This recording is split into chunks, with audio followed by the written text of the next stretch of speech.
All right, so here we go. You were once the number one ranked Guitar Hero player. What the hell? I had a lot of free time in high school. That's what it was. It was a high school thing. So it was Guitar Hero was my outlet. And then you do that for 4 years, 5 years straight, then, all the skills compound. And eventually you're within striking distance of like getting first place scores. And then there at the end is where the math came in.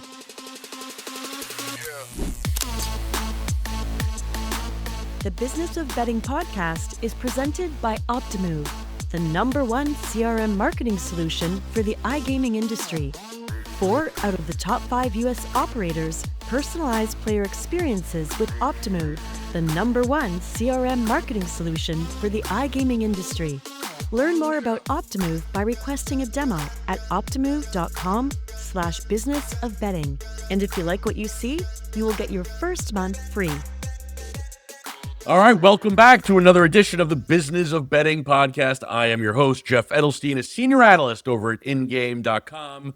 I'm joined today by Drew Tabor, a man who is going to tell us all about his company, Ungambled, and I'm going to do my best to hold off on any Guitar Hero talk until we get the important part covered here. Drew, welcome to the show. Thanks for having me. Absolutely. So, Ungambled is an awesome name for a website. It's intriguing, I'll put it that way, for someone, who's looking into it. In order for me not to completely butcher it, why don't you tell us and tell the listeners exactly what Ungambled is, and then we'll dive in from there. So right now, Ungambled is a mobile app for hedging sportsbook bonuses. Okay. There are a lot of products that do this, but we've kind of niched down one layer further than any of them. And we're using the bonuses to aggressively get new accounts profiled as high limit square whales. So for professionals, as you get partner accounts to do your EV betting through, it makes sense to do this before that so that all of your accounts get their limits raised, they get profiled as squares, and there's less scrutiny on those accounts once you start deploying your sharp action. So it kind of extends the runway you have for your rec accounts in the US. So, I mean, you're serving more the sharp bettor looking to like expand his reach as opposed to just like dopey old Jeff who's looking to, start betting on sports. We sort of are serving both audiences right now. The people who already know what they're doing and are no stranger to the books are much easier customers because they already know everything, they get it. But we are still working on taking sort of like the side hustle people who have never bet before, and then we're sort of like on ramping them into profitable betting. So, real quick though, before it slips my mind, without giving away the secret sauce, what is that next level that you talked about? Like, how do you manage to pull this off without the sports books getting wise? So there are about 20 different heuristics we apply using the software. I'll give you a few examples of them that are fairly obvious. So sort of like sharp betting 101 is you bet at the best price available to you in the market, right? That's kind of like common sense. I don't think anybody would dispute that. So we violate that principle in our app, which is a strong signal to the rec operators that you're a square, which is what you want because then they profile you as a square and you get more runway before they figure out that you're actually a sharp.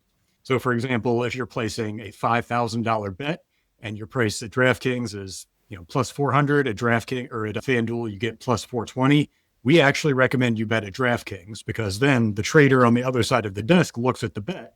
They say, well, there's a better price at FanDuel, so this person's definitely not a sharp. They flag your account as square. That's brilliant. It goes to show that I have long been convinced, and obviously I think I'm 100% correct here, you'll probably vouch for it, that they know what they're doing on the other side there. And I say that I have a little story of my own. For a minute there, I was getting into the arbitrage streets, and I subscribed to one of the sites that give you, the best odds and blah, blah, blah. And there was one site that was like every day. There must have been 7-8 opportunities. I don't want to name the site out loud, rhymes with Bet365. And just the best price on certain, like beyond best price. I'm like, wow, this is awesome. So I was hitting it and hitting it and hitting it, and frankly losing on the Bet365 side more often than not. I was down like $2,000 on that side, but profitable otherwise. When then I got a little note from them saying, nice knowing you, no thanks anymore. I'm like, it was breadcrumbs they left out for me, I'm guessing, right? And so these sports books, that this is not exclusive to Bet365, I'm imagining. Right, exactly. Yeah, sort of the idea is we take people who have an entire fresh set of new accounts. So it's someone who's either never bet before or someone who's partnering with like their sister or something, right? And you hedge the bonuses against each other at the rec accounts using only square traffic. So, and the way CLV works typically is it's what the rec books use to measure your edge. And so another heuristic we recommend people do is only bet immediately before like big primetime games start, right? So if you're betting on an NFL game at, 12:50 Eastern time, right before the games start at 1, the CLV you do get is going to be largely noise instead of signal. So you're not really giving them any signal that you're sharp. You're betting the way squares do. Huge bets right before the game starts. There's not really anything for them to go off of to profile you other than like your win loss. You'll win in aggregate across all of these due to the hedging. Right. But it takes a while for any one particular rec book to notice that enough to really do anything about it. But I guess so at the beginning, it's all about just hedging and booking some profit, but then pretty quickly you run out of the bonus money. And that's when we go into like the level 2 of this. Exactly. And that's basically where the Ungambled product stops. And then we tell people, pick your favorite, long-term service, go there. Really, our niche is just you get a new set of accounts. We have a one-time payment. It's not a monthly subscription. So you come in one time with your new accounts, you bonus farm for about 2 months is what we recommend. And then after that, it's back to your regularly scheduled programming. All right, explain to me, how does this last even 2 months? I'm a little unclear on that. Most of the books have sign-up bonuses, right? So that's day one. Several of the bigger ones then have email campaigns where they will send you promotions every day, every couple of days for about the first month. And we recommend doing sort of 2 installments. Grab the first like half the books you're going to do, start those on day 1, give it about 2 weeks, then start the rest of them. That way the bonuses overlap and you kind of have a steady volume of hedge traffic going everywhere. And it's constant hedging. That's all this is in the beginning. Exactly. And if you have enough of a bankroll, and 2, if you execute the strategy well enough, you get into VIP programs, which means more bonuses to hedge against each other. And in theory, if you came in with like, let's say $100,000 bankroll for a fresh set of accounts, you could get into like 3 or 4 VIP programs simultaneously and just sort of keep it running for, even beyond that first 2 months. How long have you been doing this? About 4 years at this point. Not quite this aggressively for all 4 years. The first few were just sort of figuring out the landscape. But this aggressive bonus farming strategy we've been doing for about a year now. And for an aggressive player, what are we looking at for those 2 months when, if I'm coming in with 100K, what could I expect to look at, 60 days down the road? So the best set of accounts we've seen last football season, someone came in with a $15,000 bankroll and they made $19,500 in 2 months. Wow. Right. So like if you're a value better, you just do this for 2 months before you go to your regular value betting, you make an extra 10 to 20,000, let's say. Actually, another thing we noticed that we weren't looking for, women get higher bonuses than men do, just straight up. We have enough data to say that confidently at this point. And that just wasn't something we were looking for, some number of years. But then once we saw it, it's like, it's undeniable. So if you get a female partner account, then you could probably get 20,000. And then with the VIP programs, maybe 30, maybe 40. That's interesting. I would have, if I was on a game show and had to guess, I would say that if they were going to split it by sex, the women bonusing would be lower, with the idea being that I'm sure I'm not the first person to sign my wife up for an account. But I guess they see it differently. How did you arrive at this idea for this business? This is everyone who's moderately sharp knows to play the bonuses against each other when you first sign up, for these sites. But the idea of taking it to this next level, was it trial and error on your own part? Or how did the business come about? It was almost entirely trial and error, yeah. It's been built basically entirely in a bottom-up fashion. So I live in Virginia. Sports betting online wasn't legalized until 2021. I had never bet before that. So this is, year 4 really of betting for me, full stop.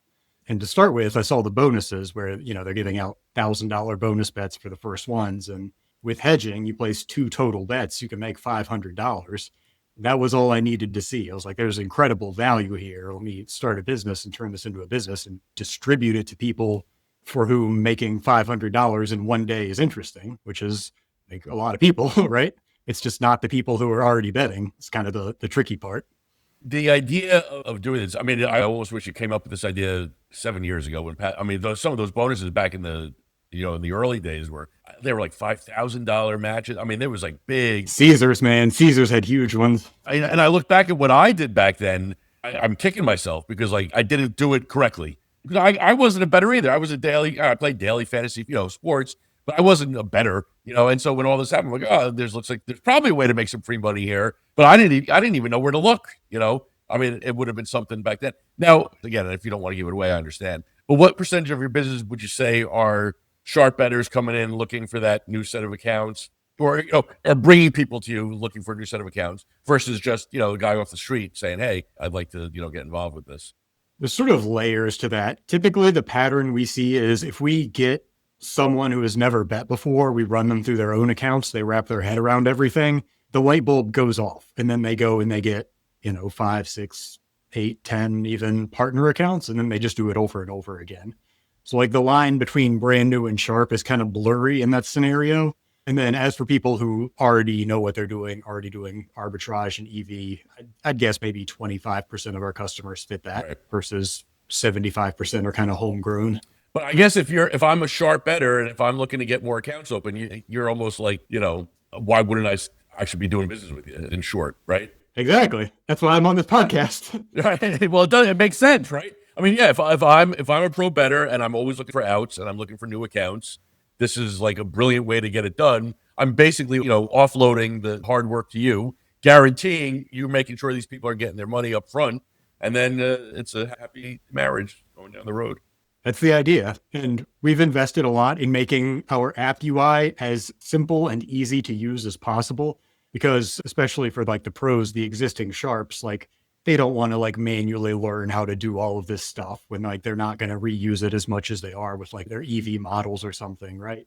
So we just kept the UI to be super tight, just like click, place the bets. It tells you, there are a few, like I said, a few heuristics you need to implement yourself, like the timing of the bets. But we've really tried to keep it as usable as possible for sharps so that like there's not really a learning curve. Is there a worry on your end that you're just going to like run out of people kind of to... Not really. Because like the way we are thinking about like the macro of what our app does is we are using square bets in a sharp way. So all of the handle that people bet from the recommendations in our app is going to be square. So at a macro level, this should be good from the industry because we're flooding a bunch of new square action into the market. And we're really trying to find that like Goldilocks zone where it's good for the bettors because they're hedging it. It's good for the operators because they're getting square handle. And then from there, just hope for a period of time anyway, hopefully it kind of works for everybody and we can scale it without getting a lot of pushback. Is there going to be like a second level to this if it really takes off? Like, what does the future hold for Ungambled?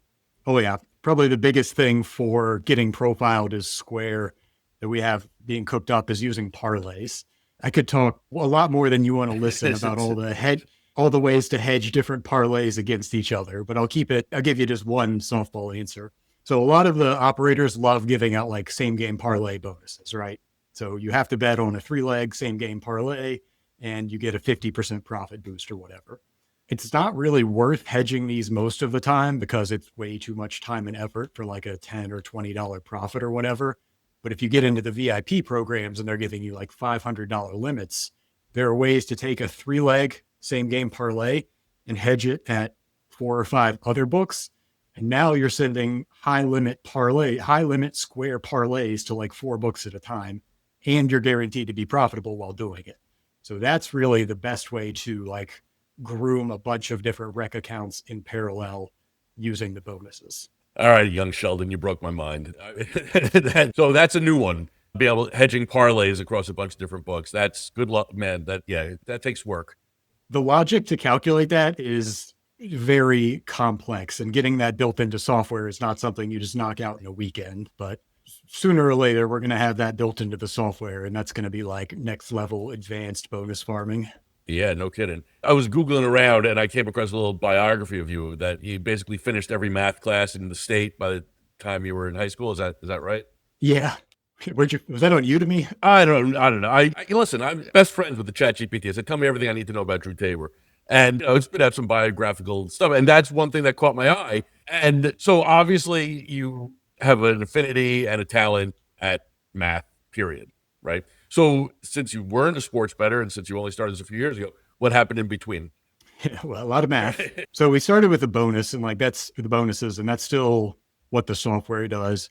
Dabbled a little bit in doing like arbitrage or EV, Ultimately, we decided to hold that out of the app because our offerings for those types of bets were not very good compared to the competitors.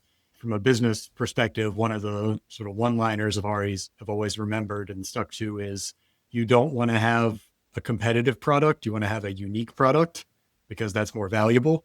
And so we ended up doing the aggressive bonus farming by niching down one more layer than just hedging bonuses against each other. And to my knowledge, nobody else is doing that. So the box is checked for having a unique product. If you weren't doing this, and I guess, post high school, post college, what were you doing? Where were you utilizing your skills? I was in big tech. So I worked at Microsoft right out of college doing software engineering, which is, kind of a logical extension of being good at math in high school and logic and abstractions and all that. So I did that for 8 years. And eventually I just kind of got fed up with like the corporate bureaucracy aspect of things. And right around that same time, sports betting got legalized. It was, here's a perfect opportunity to put these math and software skills to use on something that's actually interesting to me. I'm guessing this isn't the only thing that's we're going to talk about Guitar Hero in a minute. I'm holding out as long as I can. Oh, you're champing at the bit over there. I love it. It's interesting to me. But the idea of, I'm guessing you have other interests where math intersects with. I'm just curious to know, like, all right, so Ungambled, you do it, it's great, you make $1 billion. What else do you? I'm curious because the idea of having a brain that works that way is fascinating to me. And the young Sheldon thing, I was bullshitting you obviously, but it's on my brain because all three of my kids, they're just watching it on repeat. They love that show, and so I've seen by osmosis every episode. But the thing that's interesting to me about that show, and I'm going to get back to you in a second, is being able to watch a fictionalized account of what it's like to think differently. And I'm thinking that you probably fall a little bit, at least into that category of thinking differently. So I'm just curious, where else does your brain go when it comes to math and business and, outside of sports betting, just, out of curiosity, like what else is tickling around in there? Probably the most interesting thing to me, tying all that together right now, is the concept of leverage, financial leverage. There's this YouTuber I just found, his name is Ryan Dice, and he's got a fantastic video on I think he calls it 7 levels of leverage for business. And the short answer is starting out, you don't have any leverage. And then you have education to upskill. And then you get into sales. And then you have one-to-many marketing via digital social media, stuff like that. Layer beyond that is using technology to automate in a one-to-many way, which is kind of where I started with this. You build the app one time and then however many people can use it. You don't have to build the app one time for every person. So that's an example of one-to-many leverage. And then the next layer was you hire people. And then the layer beyond that was just you use capital for leverage, where somebody can invest $1 million and you can pretty much guarantee they get a substantial return on that. And there's sort of a progression that way where you need to have each layer built out and functional before you can really get additional leverage on top of that. So that's kind of what's intellectually interesting to me these days, financial leverage. So I guess the idea being that you can apply that to basically anything that any startup, any business that you're working on. Exactly. If you can get one too many leverage at every layer of your business, then that's really what gives you the high ceiling and the high level of scalability. Okay. Versus, just as a counterexample, if you're making shoes or something, right? You make one pair of shoes, one person can buy that pair of shoes. And then if you get a second customer, you have to build a second pair of shoes from scratch. So you don't have any leverage. It's one-to-one versus one-to-many. And digital media and software are what give you one-to-many leverage. So is Ungambled, this is an unfair question, is Ungambled step one in the Drew Tabor plan here? Absolutely. That seems that way. All right, so here we go. You were once the number 1 ranked Guitar Hero player. What the hell? I had a lot of free time in high school. That's what it was? It was a high school thing? Yeah, mostly. I grew up out in the woods in high school, and so it would be before that. So it'd be go to school. We ended about 3:00, go do cross country or basketball practice or whatever, come home, eat dinner. School was not difficult for me. So maybe I got an hour of homework in there and then I just had the rest of the night to do whatever. And let me tell you, you live out in the woods in wintertime, you're not doing anything outside of it. So it was Guitar Hero was my outlet. And then you do that for 4 years, 5 years straight, then all the skills compound and eventually you're within striking distance of getting first place scores. And then there at the end is where the math came in order to get that last however many points you needed to go from being 30th place to first place. you basically had to originate. It's sort of like originating lines in sports betting. You had to originate how to get those last like 1,000 points and then be able to execute it better than anybody else. And it was sort of, once you did that a couple of times, you get a taste for it. You're like, oh, I can do this over and over again. And I think at the peak of my powers, I was in first place on like 300 songs out of, there's about 750 in the entire Guitar Hero series. So yeah. And then once college rolled around, it was like, there's a lot better things I should be doing with my time than keeping on doing this. That's incredible, though. So was this outside of the pride? Were you able to do anything else with it? Not really. I'm tickled to death that it's relevant again. I'm still talking about it so much later. It's been 15 years. And it's great. They've done documentaries on this, you know? Were you a musician and all, or it was just hitting the buttons? Yeah, playing so much Guitar Hero kind of ruined any prospects I had of becoming a musician because, like, I'm accustomed to playing, like, you know, Dragon Force and Iron Maiden and Metallica, and it's just incredibly complex songs. And then, you know, you pick up an acoustic guitar for a first time, you're starting with Wonderwall or something. It's like, that's just not interesting to me. Looking back at it and, you know, looking at where you're at now, is there, you know, some crossover between excelling at Guitar Hero and what you're doing today? Like, is there a discipline? Is there like things that cross over there? Yeah, I think you put your finger on it exactly. I came into Ungambled knowing what grinding something for 5 years straight looked like because I had already done it. And so, you know, like you see a lot of startup founders who like they have like one good push and then they give up and go do something else. It's like that can't be the mentality you have starting out. Like you have to be in it for the long haul and you have to know what it is to really grind at something. And I think that self-discipline and like sort of the willingness to find like joy along the journey and enjoy the grind, it has really been the most like enduring skill, I guess, that I got out of playing Guitar Hero. Right. It's really, I did YouTube a few videos of you. It's shocking. I didn't know people can actually move their fingers that fast. The stuff I did back in high school has been completely dwarfed by the top players today, especially the ones who played during COVID when it was, you know, you couldn't leave your house for a year and a half. They got really good. Do you ever pick it up today or not? Every now and then, but I've got maybe like 45 minutes or an hour in me before I'm like, all right, that's enough nostalgia for now. I'm going to go do something else. I have no desire to play competitively again. Back to the business for a second here.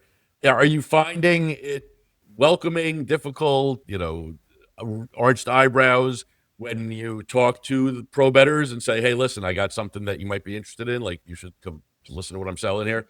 The thing that I've most noticed is professional bettors who like already have their models and their systems in place don't like to deviate from those. Like once they find out what works, they just stick to it. And like, there's a bit of resistance in that regard to like trying new approaches. But I think ultimately that just comes down to like messaging. And at this point, we've got it sort of more or less figured out. It's like you pay one time, you get about 2 months of using our product. And then we're not trying to change the way you do EV betting. Whatever service you use, whatever edge you currently have, that's kind of irrelevant to our product. So I guess in a perfect world for you, I'm Jeff Edelstein, sharp better. I have my team. I need more accounts. I bring 10 people to you. I say, sign these guys up, get them through, and then they come back to me, and now we're in business.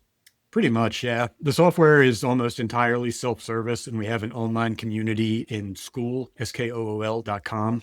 So that's where people are like tossing around, you know, VIP referral bonuses and like the latest, greatest strategy for parlays or whatever. And there are a lot of tutorial videos I've uploaded in there that go through stuff like I mentioned earlier, try to bet as close to game start time as possible so you don't show any CLV at the rec books.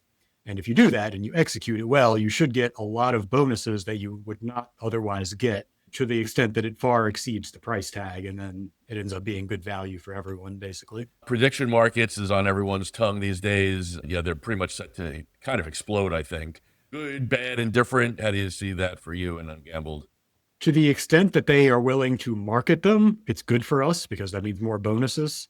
The hedging logic doesn't really care that you're betting on sports in particular, per se.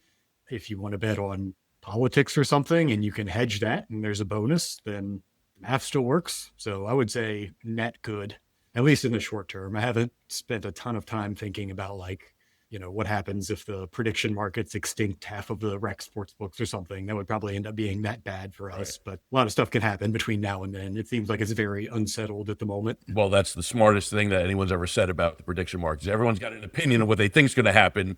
Nobody knows what's going to happen. It's one of those things, and I wish there was a prediction market for it. We are somewhere between 0 and 100. Exactly. There's another bit I want to say, sort of following up on what you just said. Most professional bettors I've met are very opinionated, like you said, about what they think is going to happen. The entire premise of Ungambled is using non-predictive strategies. So you hedge and you win no matter what happens. I don't give a shit about having an opinion or trying to predict things. Like, go in, you place your 2 bets, you get your money, you move on. Right. But that's a very unconventional attitude, among sharp bettors. Sure. Well, but yeah, and going back to the prediction markets, no, I mean, the idea that anyone knows what's going to happen, I think, is foolhardy. And I think you plan as best you can, and you see what happens. I mean, I did an interview recently with the DraftKings CEO who basically said this. I'm like, are you getting into this stuff because, like, you think it's good business, or because you don't want to be left behind, or you're afraid? He's like, yeah, everything. Like, we don't know. And so, when the CEO of DraftKings isn't entirely sure why he himself is getting into it, I think it's fair to say nobody knows what's going to happen and how it's all going to pan out. But yeah, I just wrote a piece today where I'm surprised it hasn't happened yet. I'm guessing it will, where we're going to be just deluged. It's going to be a tsunami of advertising and bonusing. And, it's going to be just like it was, when online sportsbooks debuted. It's going to be a quick race to the bottom. And these companies are going to be trying to get, the quote unquote gambling dollar. It's not gambling, of course, it's derivatives. But yeah, so I mean, I would expect there's going to be opportunity for people like yourself that sit in the intersection of all of it, really, and to see if you can, make it happen there as well. After we just said that there's no way to know where this is all going, is there concern maybe about bonusing, though, just in general? Because it has shrunk since Path got overturned. The companies have gotten a little tighter with it. I guess theoretically, because there are less actual squares looking to get into it. So is that like a concern at all? Like that it's just going to kind of dry up a little bit? And instead of having that first level of, hey, you're going to come in, we're going to guarantee it, not guarantee, but you're going to get like 100% ROI without lifting a finger, and just start right into level 2 of like, all right, let's start betting. We're going square from day one here. Like in the long run, obviously the sportsbook's marketing budgets are going to shrink, which means the bonuses get smaller. I don't think that has, and maybe we adjust our prices accordingly if it gets down too low, but I don't think it has as much of an impact on the Ungambled business model as you might think. Ultimately, like I said, right now, people who use our product can make $10,000 to $20,000. If that drops to $3,000 to $5,000 and you're still getting profiled as a square, it's still worth it to use. And then, as we keep building out new features like parlays and all this other stuff, I think there's still going to be a large overall volume of bonuses, especially with the same game parlays and stuff. If you have a set of, let's say, 8 or 10 rec accounts, you have multiple same game parlay bonuses every single day. So I think probably in the long run, our product does get more longevity from the bonuses once we have all the parlays and stuff, and it kind of becomes something we could charge a recurring subscription for. And what that looks like maybe is, if people can make $100 a month using it, then we charge $50 a month or whatever. They have fun using it. And like maybe our business pivots the revenue model to that once the bonuses dry up some. Well, the fascinating thing about the parlays and the same game parlay stuff is that I have, and this feels braggy, it's not, because I don't understand how it happened, but I am definitely limited at many books. But it hasn't stopped them from sending me these, the 30% SGPs. So even if you're labeled sharp or whatever, you're not sharp enough to not get the SGP bonusing. Right. And 30% seems to be the magic number, where if you just randomly pick 3 legs for your same game parlay, a 30% edge from the bonus basically brings your expected value up to about a 0% edge, assuming you're picking randomly. Obviously, if you have tools to find the edge, you can actually calculate it. But basically 30% same game parlay boosts are just them giving you a free roll with no VIG, which, is that going to dry up? Like, probably not. No, I would think not, right? I would think not. I mean, parlays are like, that's where they make their money. And yeah, every day, every book is pushing it into the SGPs. Like that's all I see, that's all I see. All right. So since you got involved in all this, do this at all for fun? Like, do you put a bet down on the game on a Sunday afternoon just for kicks, or are you strictly, this is like Zach Galifianakis, the numbers meme, and that's all you're saying? It's definitely taken a lot of the fun out of it. Again, like going sort of back to like the grinding mindset, like at a certain point, it just becomes work. And then like there are other things I would rather do for fun that are just different, just to have the variety. Well, like if I'm watching a game with friends or something, yeah, I'll throw down, on like a same game parlay because they're the most fun, right? They are. And yeah, I'll just be like, yeah, I'm rooting for these, 3 players to all score a touchdown. And like, is it going to happen? Almost certainly not. But if it does, I'm going to be real happy about it. It's going to be worth it. So it's more of like an emotional play than a financial play. Which I think is probably the smart way for most people to go about sports betting, right? It's a lot more fun to lose $3 on a same game parlay than to lose $100 on a straight bet. I mean, it's just that simple, it really is. And it's funny, because a lot of like the pros, the sharps, the big mouths out there are saying, never bet these things, the EV's terrible. But, I'd rather be bled dry very, very slowly than get stabbed once and be done with it, so I don't know. Right. And like the fundamental idea of sports betting as an industry is it's supposed to be fun. It's not supposed to be this like hardcore financial endeavor. And to some degree, people like us who are the sharps looking at it that way are in the minority and necessarily need to be in the minority in order for the industry to continue the way it has been. Right. But if you are a sharp and a grinder and going to make big bucks out of it, it sounds like your website. The opportunity's there. Yeah. And, Ungambled is a place to be on the bookmark list. Hey, I like the way you think. Go out, bookmark it. It seems that way. I mean, what do I know? I'm only guy that got limited bet 365. All right, Drew Tabor, thank you so much for joining us today. We know where to find you, and we'll look for you in those Guitar Hero streets, I suppose. All right. Thanks, Jeff. Thanks for having me.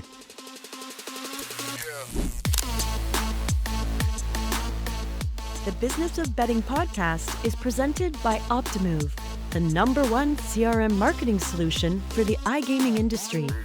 4 out of the top 5 U.S. operators personalize player experiences with Optimove, the #1 CRM marketing solution for the iGaming industry. Learn more about Optimove by requesting a demo at optimove.com/businessofbetting. And if you like what you see, you will get your first month free.